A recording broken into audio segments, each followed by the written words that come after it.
Welcome to my spice spirit suffer and শিক্ষা channel.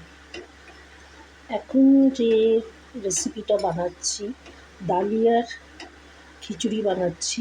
Soybean, ফুলকপি, শসা, টমেটো, কাঁচা লঙ্কা, একটু আদা, জিরে, হলুদ আর নুন, আর যদি মিষ্টি দিতে চান স্বাদের জন্য তো মিষ্টি দিতে পারেন।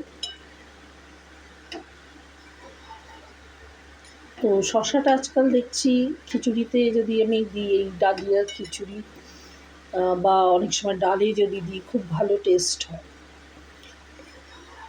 তো সেই জন্য শসাটা দিতে পারেন।